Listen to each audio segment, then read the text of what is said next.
Hello everyone and welcome back to part 3 where we're rebuilding the Triumph Tiger Sport. Now this is a bit of a series, so if you want to start from the beginning you can click on the links up here. That's part 1 and part 2, and then you can come back for part 3 where today we're taking the tank off, pressure testing this radiator and cleaning out this absolutely minging expansion tank. We're not sure if the radiator has a leak, that's why we've got to pressure test it.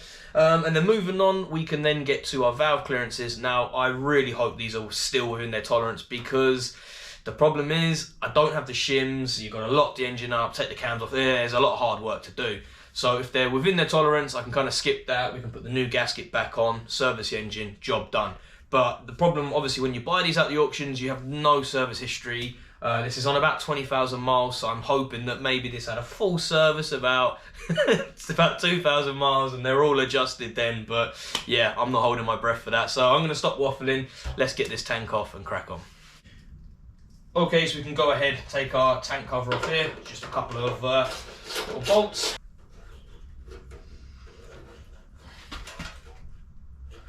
There we go. One on the other side.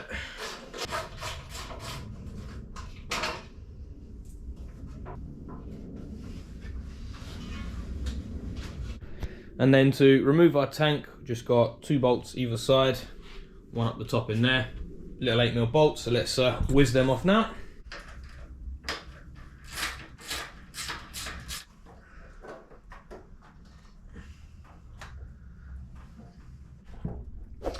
So under our tank here, we've got 2 lines there. I think they're just sort of like vent lines, and then we've got our main fuel line here. So what I'm going to do first, to start off with, don't really want to scratch everything up, but let's disconnect our wires. So let's get our wires out the way for probably fuel sensor and pump, and then let's undo our clip for the fuel line. So I got a new plan. We've got the fork oil that we use, so we've got a tiny little container. So what I'm going to do is slide this in underneath, and then hopefully my next plan is to undo the plug and stick a finger there. Hopefully this container will give me that few seconds to not panic and have fuel go everywhere. So here we go.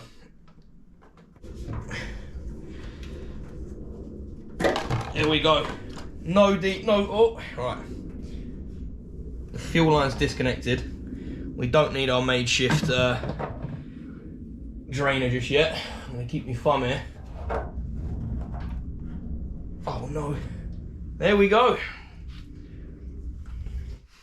Okay, so now we've got the tank up out the way, we can obviously get to the radiator to pressure test it, and look at the state of that. What is inside that? So let's actually pull this off quickly and find out why that looks so bloody disgusting.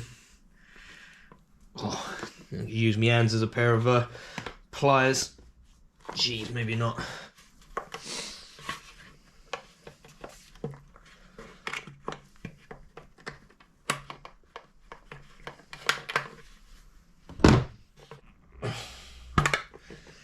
There we go, let's have a look inside this. Oh, you're not going to be able to see it now. But yeah, I mean, as you can see, look at that dirt in the bottom there. Oh!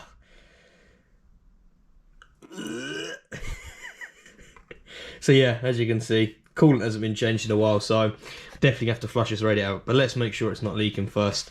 I'm going to put that to one side because that needs a good hose out. Move them out the way.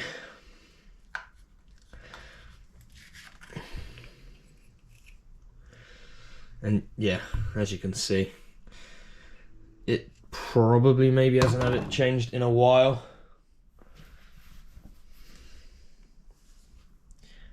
But I mean, there is a bit of water in there for now. But what I'm going to do is, bear with me, I'm going to get some water, fill this up, and then we're going to pressure test it. So just grab the jug of water quickly, probably going to go everywhere. There we go, that's all it needed, and that's now to the top.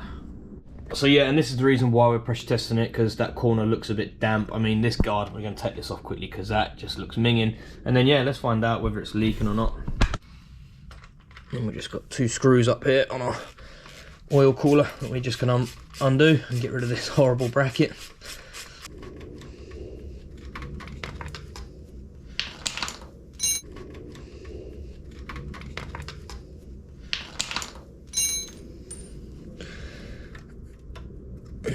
pull this thing out. Ugh. Take a look at the state of this radiator guard. I mean, that is British weather for you, but it is absolutely just crusty and horrible. It's not doing too much. All right, it might stop a big stone, but yeah, I think the stone will fold up.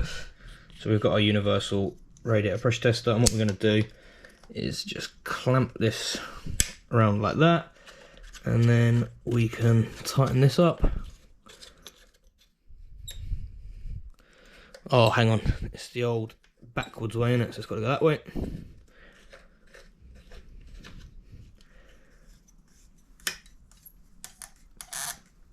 There we go. And then we can plug in our pressure tester. Now, normally, when I'm working on diggers and that, I would normally take up to about 15 bar. Now, I feel like this radiator definitely doesn't need to go to 15 bar, so I might just maybe go up to a few bar.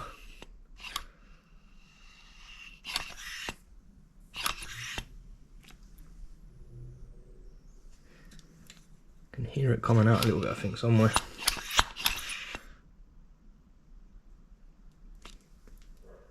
Yeah, so there we go.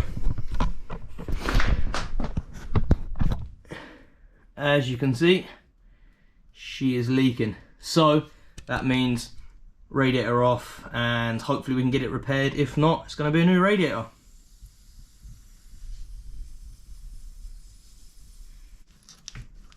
Come on, baby.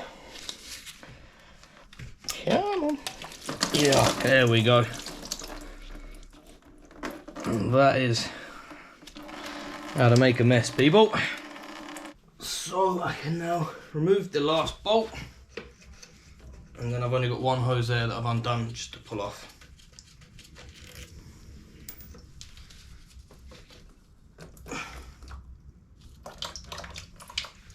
Perfect.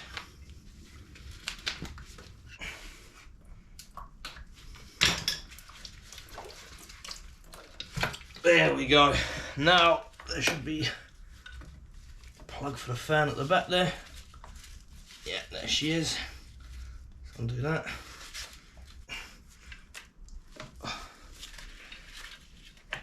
There we go. And that is one leaky radiator out. And we've got water, or coolant I should say, absolutely everywhere. And yeah, so she is split somewhere in this corner. And now we can get to our air filter box. We're going to undo this and check the air filter out inside, because I'm hoping this air filter is going to be brand new and we know it's been well looked after. Okay, so we can go ahead now and disconnect all of our sensors.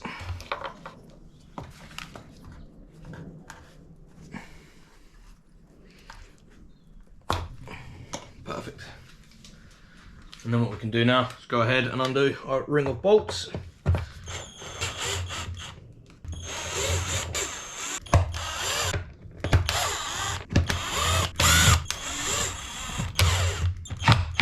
Now, please reveal the world's cleanest air filter I've ever seen. There we go. Oh, look at that! That is surely a brand new air filter. Gotcha, bitch! No. There isn't too much dirt in there, really. And the airbox is nice and clean, so I've got hopes now for this valve clearance to be bang on. So yeah, now we just need to remove these intake sort of channels here, and then we can take the airbox out.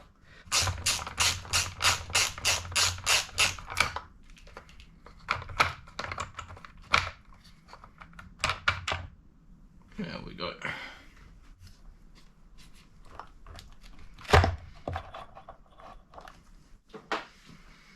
And then pop the air hose off at the top of it. Slides off beautifully. Right, hopefully now we're still not connected, or are we? There we go. And now we can get to top of the engine. Okay, so now we've removed the airbox, we can obviously see the top of our engine, and obviously this is a 3-cylinder. We've got our 3 coil packs here with the spark plug underneath, so it might be worth pulling one of these coil packs off, taking the spark plug out and finding out how sort of, you know, gammy or dirty it is, because that would be another good indication as to when this has kind of been serviced and looked after. Of course, if we're taking the rocker cover off itself to get to those valves to check the tolerances and adjust them if need be, we're obviously going to have to remove a lot of this on the top of the engine. So I think the best thing to do is we need to clean all this up, because we don't want anything falling inside the engine or our air intake system here. So I think best thing to do the old magic finger click. Okay, there we go. So we're just giving that a quick clean up, because obviously we're going to have to disconnect all the wiring harness, pull that all back, pull the coil plugs out to obviously get to the top of the engine to take the cover off. But what I want to do quickly is check a spark plug. I'm going to just go with the middle one, because that'll be the easiest one to get to, because I want to find out if this has been serviced and maintained well enough. And obviously, I mean, that comes out pretty nicely, so that's a good sign. Let's take a look at the spark plug. Let's now check.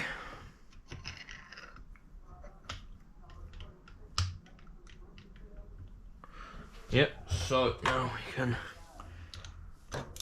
remove our spark plug. Nice, wasn't done up absolutely ridiculously tight, they don't need to be. Cheers GoPro, battery had died at literally the most important bit, so hopefully that video saved. So let's remove this spark plug.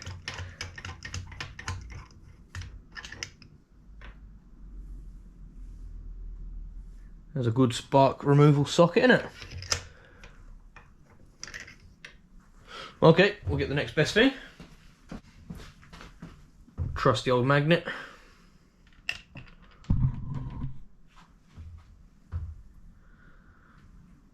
And actually, do you know what? Again, that's really not even that bad. I think this might have been serviced fairly recently.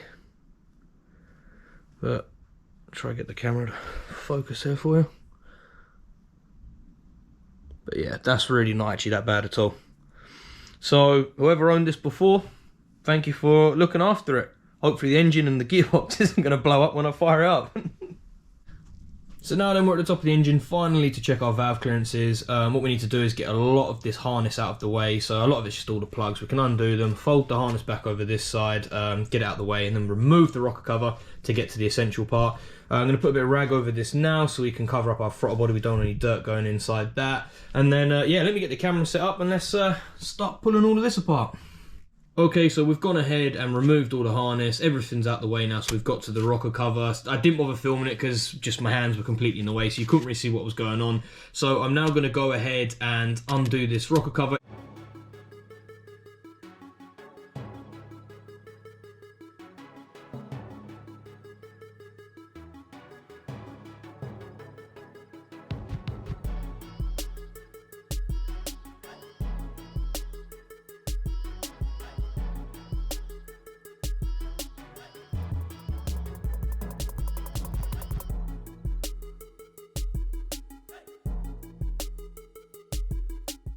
Okay then, so now what we can do is very gently lift this up and slide it out, and hopefully it comes out quite nicely.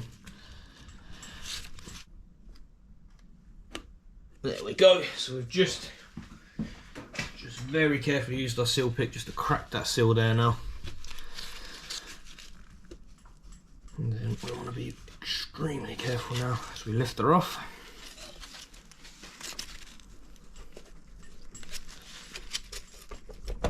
There we go. Now, hopefully it can slide out the way without having to take this out.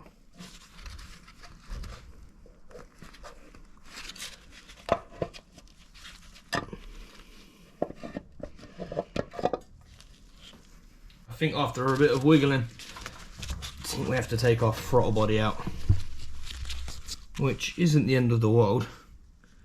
It should just be quite a few screws. I was just hoping to save a bit of time. It's always the way, and you try to save a bit of time, and then it turns out it doesn't really work that way. Oh, actually, hang on, no. Oh, we've done it. Perfect. Hang on a second now.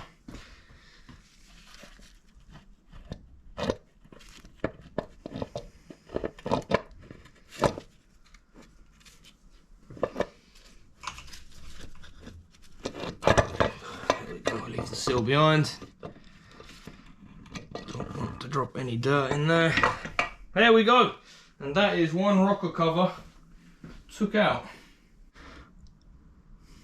Now let's take our old seal out of it.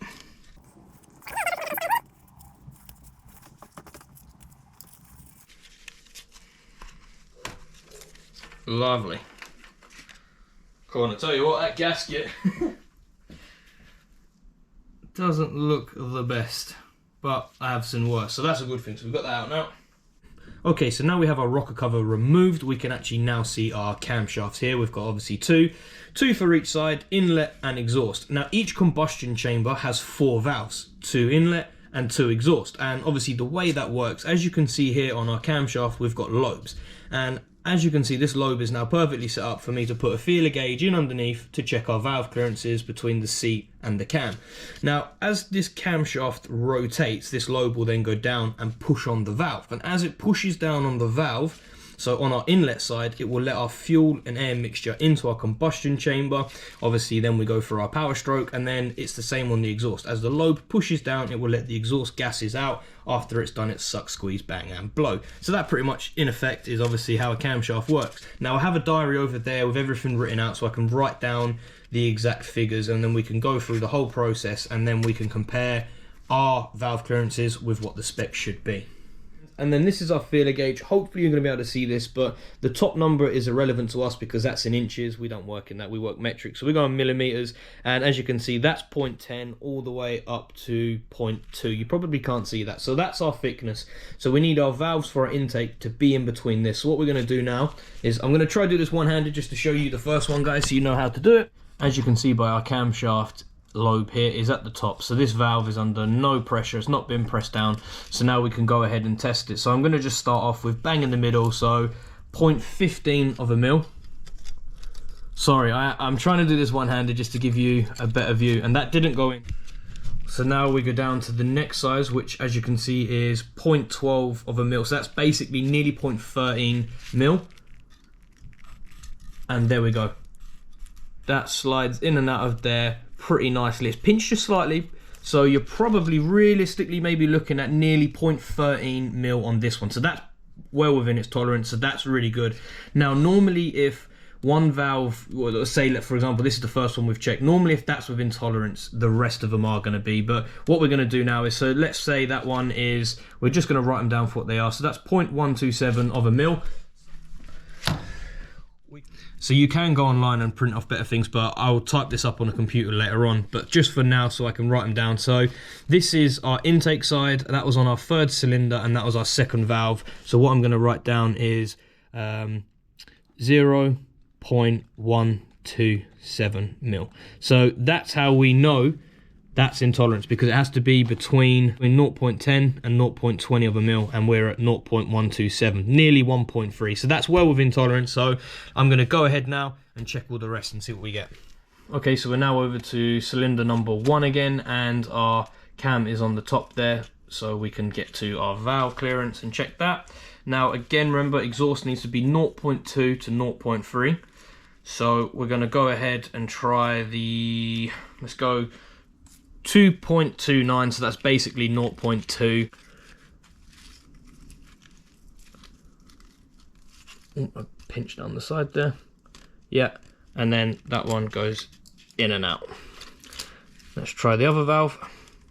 Yeah, and then that one goes in and out. That one actually is pinching a little bit, but that's kind of half the angle I've got it at. Let's try the next size up at 0.254.